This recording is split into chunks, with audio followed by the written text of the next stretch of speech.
have to help him out so we don't, none of us get hit by a. Let's see if we can fit you in here, Mr. Becknell. Thanks for being with us. All right, great. As always. Thank you. Katie Moore, Chris Franklin. Hi, Chris. Good to see you. Thank you so much. How was your ride so far? It was beautiful. I've been waiting for this for 2 years. You're right. How special is this year compared to others in the past? Well, you know, we had Katrina. Right. And we lost several members who were displaced. But this pandemic, we lost about 30 members. That's and it was a huge toll. Very sad for us, yeah. How is everyone holding up? Oh, we're holding up fine. You know, we realize that that's God's will, and life continues, goes on. So we're going to move on and push on like we normally do. Well, I think the spirit of Zulu is alive and well for sure. Yes. And the spirit of those former members is with y'all today. Oh yeah. Oh, they're here in our hearts and our minds every day. Absolutely. It's something that Zulu is like a family, and when one goes down, we all go down.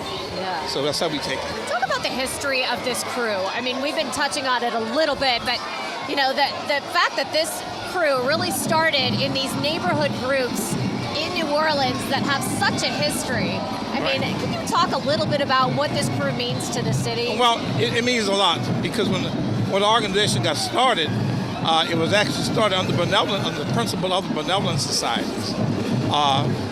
That was created in the Baptist churches. And benevolency basically was take care of its members, okay? So the organization decided they wanted to participate in Mardi Gras. And that was the social side of it, fun side, to participate in Mardi Gras. And, you know, Mardi Gras was not created for blacks in the city. We weren't a part of it. So we created our own, and Zulu was a part of that. And I have to say, Zulu is one of the most important parts of it as we stand here today. Yeah, that's what they say, yes. It's been incredible. Yes. The marching groups, can you talk about what those marching groups mean, and the tramps and all of them? Well, the tramps was one of the, everybody thinks that the organization came from the tramps, which it did not. No. There were ward-based groups. The tramps was one of the ward-based groups that went to see the play, along with several other ward-based group members, and they decided to do Zulu after they saw the play, and they used the name Zulu. I was reading a little bit about the crew, and one of the things I thought was interesting is that their bars and stopping at bars was one of the founding parts of this crew. Yeah, well, do you still do that? Yes. Well, let me tell you what happens with that. There was a saying that Zulu never had a route. We've always had a route. It's just that it was never publicized the way it is today. The guys the bars, neighborhood bars, and restaurants, they sponsored these guys. And for like $10, $15, they would bring King Zulu by at a certain time. Well, the guys outside waiting for them to come out. They locked them in and they didn't come out. So to keep their commitment, they left. And one went this way and one went that way. To another bar, right? Yeah, they were all going to the different bars, yeah. Yeah, so it basically kind of created their own route, but they did have a route, but they had to keep their commitment. Yeah, which is incredible. I mean, that's such a great story. I love that neighborhood connection. Yeah. It started out small. I mean, it's gotten to be just massive and really a staple of carnival season, but yet it still has that neighborhood feel to it at times. Well, when the organization began, it was actually a marching group. And in 1916, 17, and we got the first float. The first float that we had was over Box Spring. That's all it was, a box spring. And had 6 guys on it. You come a long way from that. Very long way. And it was basically, Zulu was a neighborhood organization for everyday person.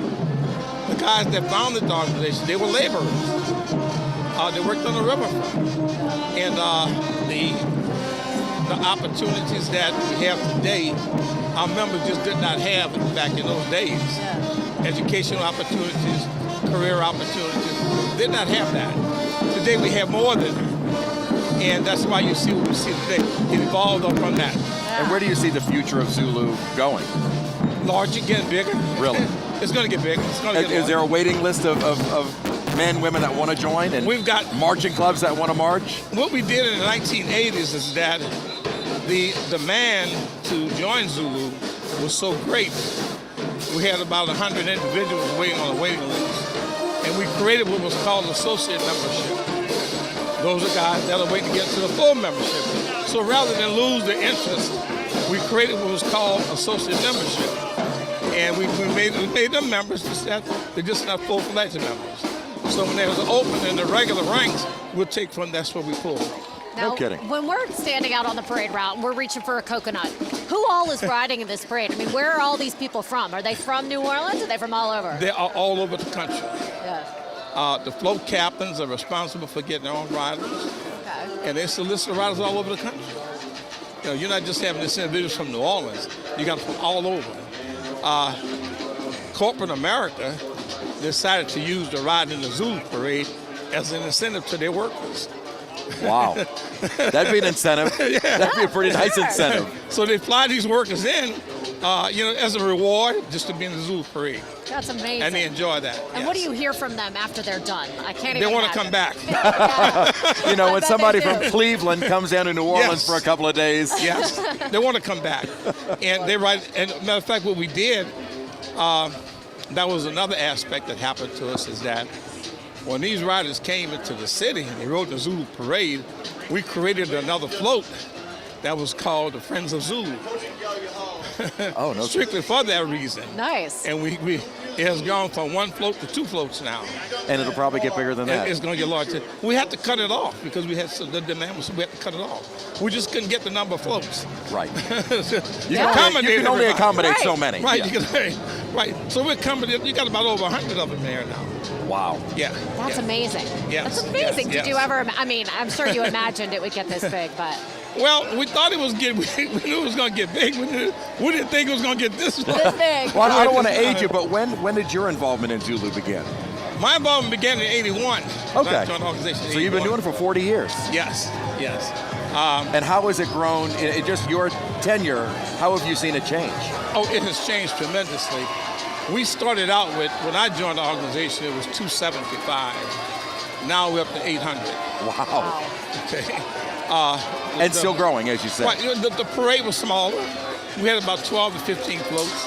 Now you got 30 plus floats. Wow.